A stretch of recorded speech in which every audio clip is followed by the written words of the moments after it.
El Ecuador los escucha con mucha atención. Yo aquí me voy a limitar a darles la palabra y no interrumpir en el minuto que cada uno intervenga, sino para pedirles precisiones antes de cada intervención, que vamos a alternar en uno y otro orden. Tienen un minuto para cada respuesta. 10 segundos me limitaré a simplemente decirles, faltan 10 segundos. Giovanni Delfino es consultor económico y asesor político en Washington y presidente de Delfino Company, dedicada a una serie de actividades estratégicas y de mercadeo también. Bienvenido. Leí su definición.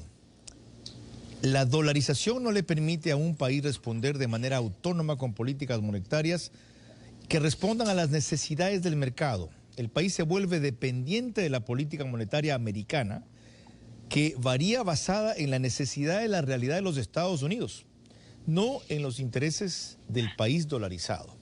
Explíquelo mejor.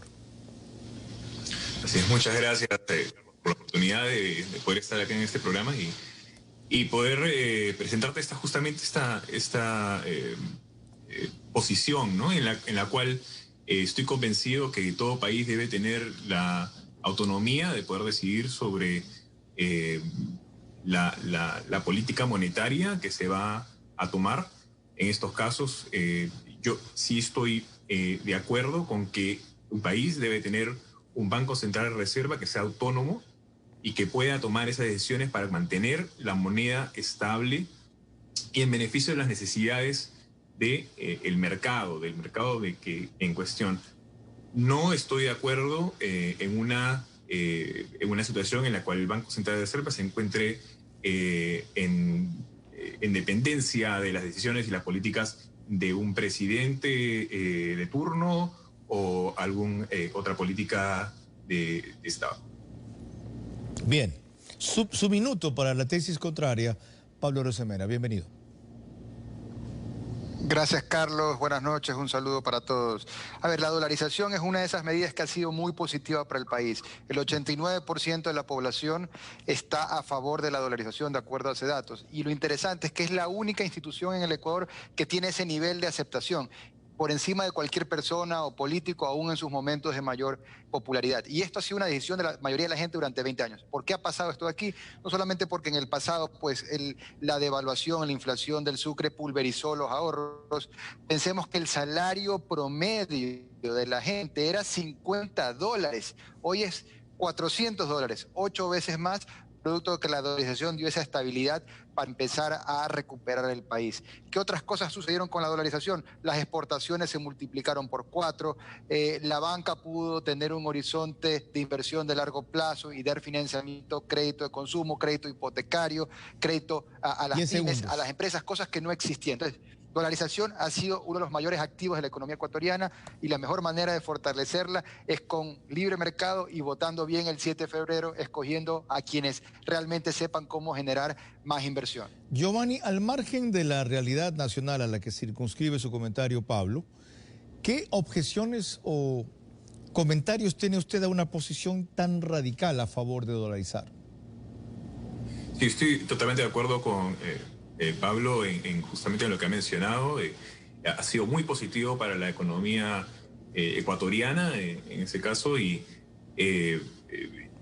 podría resultar, como dicen muchos analistas, en que un cambio en estos tiempos en la cual recuperar, digamos, o crear una nueva moneda ecuatoriana que haga frente al dólar y el resto de las monedas, podría significar una situación de probablemente miedo en el mercado, incertidumbre en el mercado, porque no se va a saber cómo es que se va a llevar las políticas monetarias por ser en un principio, ¿no? Haber empezado de nuevo este nuevo experimento, ¿no? Entonces, sí, podría resultar en incertidumbre, podría resultar en una suerte en la cual las empresas podrían dejar de invertir, podría dejar de ingresar capitales, puede tener sus riesgos, así es. Ok, lleguemos hasta ahí. Ojo, hago notar que dice podría, condicional, Pablo. puede tener sus riesgos, no va a tener un descalabro como usted lo asegura definitivamente. Pero es temporal. Si de esto se deja a un efecto. Sí, luego le daré otra vez paso, Giovanni. ¿Por qué es tan categórico usted en blanco y negro? Si se sale de esto, de cualquier manera, la debacle.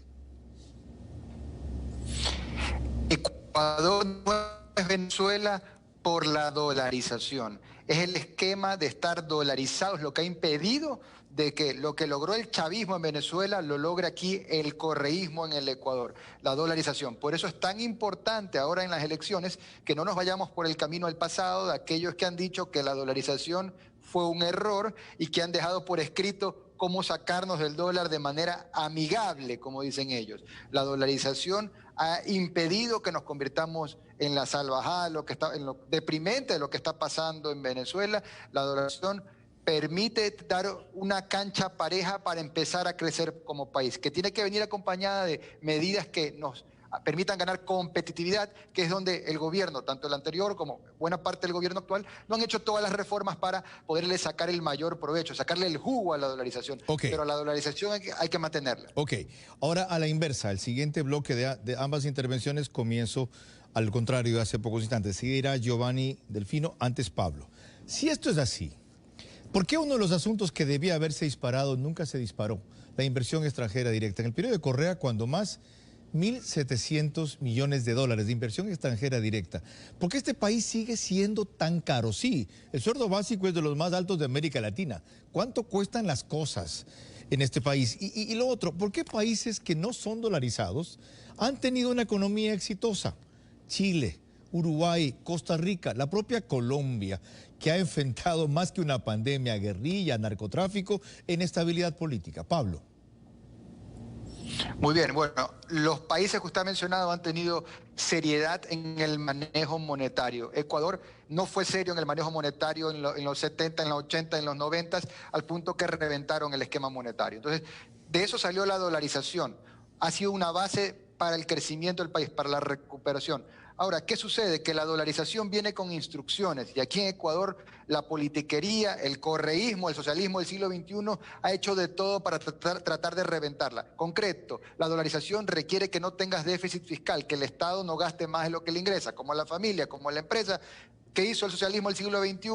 Gastó más de lo que le ingresó. ¿Qué más dice la dolarización? Que deberías tener un mercado abierto, libre mercado, bajar aranceles, muchos acuerdos de libre comercio. Caramba, esto ha sido una de las mayores faltas del Ecuador. 10 segundos. No se han bajado los impuestos, no se han bajado los aranceles. Entonces, en resumen, la dolarización viene con instrucciones y la instrucción principal es que el Estado tiene que parar la despilfarra. ¿Es eso lo que ha fallado, Giovanni Delfino, sin perjuicio de que acote unos temas adicionales que usted quiso mencionar? Adelante. Sí, bueno, por un lado está en lo correcto, estoy totalmente de acuerdo con Pablo, pero por otro lado también han sido las políticas de esos países en las cuales han demostrado también inversión pública en lo que necesita el país para ser más competitivo, ¿no? En infraestructura, reducir la brecha o el déficit de infraestructura, invertir en programas que permitan a las empresas poder ser más eficientes, así como herramientas de diferentes tipos, como el factoring, entre otros, que permiten a las empresas poder modernizar equipamientos, ser más eficientes, ser más competitivos, ¿no? Esa es una de las cosas que ha permitido a países como, por ejemplo, en el caso del Perú, que también ha podido atraer grandes inversiones al país. Se me adelantó usted. Hay países que sin estar dolarizados han logrado un extraordinario crecimiento económico hasta el año antepasado. Perú, por ejemplo, Pablo, sostenidamente 8%. Y si alguien no ha tenido gobiernos serios es Perú. La prueba es la cantidad de presidentes suicidados, muertos, apresados, enjuiciados. Si la fórmula pasa por tener un gobierno serio para administrar bien moneda propia, tengamos un gobierno serio y podemos pensar en volver a moneda propia. Pablo. La dolarización ha sido algo positivo y hay que mantenerla. Y con más razón hay que tener un gobierno serio para que la pueda mantener y de ahí nos pueda hacer crecer. Pero ahora, cosas como por ejemplo aranceles, que son los impuestos a las importaciones, y es lo que nos encarece la vida a todos. En Ecuador tenemos el arancel promedio más alto de toda Latinoamérica, 10% por encima del promedio, que es 9%. Perú lo tiene en el 1%, Chile debajo del 1%. Entonces, ¿qué quiere decir eso ahí? Que Ecuador es un país caro, carísimo, por malos gobiernos, malos administradores que han subido los impuestos para darle plata al Estado y sacársela del bolsillo a la gente. Entonces, eso es lo que hay que cambiar y hoy es el momento para hablar de estas cosas, Carlos, porque hay una postura que es la del correísmo, la del socialismo del siglo XXI, que quieren hacer más de lo mismo y ahora van a forzar las cosas porque ya el precio del petróleo ya no está alto y ahora sí forzarían las cosas para quitarnos los dólares reales constantes y sonantes y para darnos monedas de juego de monopolio, lo que mal llamado han venido a decir que es el dinero electrónico, el dinero virtual. Hay que hablar con claridad. Ecuador necesita la dolarización y aparte necesita medidas que la complementen como bajar impuestos, bajar aranceles y abrir mercados. Giovanni Delfino, con sus comentarios cerramos este bloque. Sí, y creo que también algo que ha permitido a países como el Perú poder atraerle la inversión, además ha sido la apertura económica, la capacidad de poder desarrollar tratados de libre comercio durante los últimos 20 años con múltiples países a nivel mundial y bloques económicos como la Unión Europea, entre muchos otros, y que les ha permitido poder convertirse aumentar el flujo de dólares e ingresos al país para poder crear empleo y mejorar la competitividad. Ya, y Giovanni, insisto con su propio ejemplo. Si Perú fue hasta el año pasado un milagro económico, más allá de sus avatares políticos, simplemente por dos elementos: seguridad jurídica para inversionistas y gran estabilidad para la inversión extranjera y su regulación, ¿qué se necesita estar dolarizados? Giovanni. Así es. Bueno, yo no como una... Si puedo comentar yo, claro, diría los acuerdos de libre comercio. Perú sacó el TLC con la Unión Europea 4 años antes que el Ecuador. Ya, Giovanni, ¿su parte?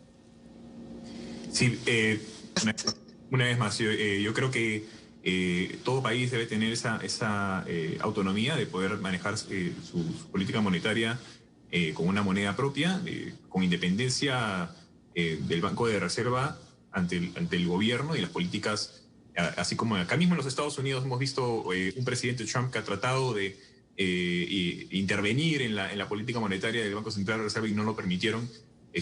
Se mantuvieron autónomos y movieron cambiaron la política monetaria, como digo, haber sido de manera responsable y separada de la política estatal. Señores, mil gracias por su presencia y por su opinión. Señor ministro de Finanzas, sus acotaciones.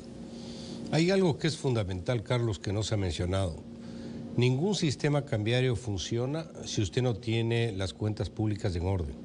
La política fiscal es fundamental.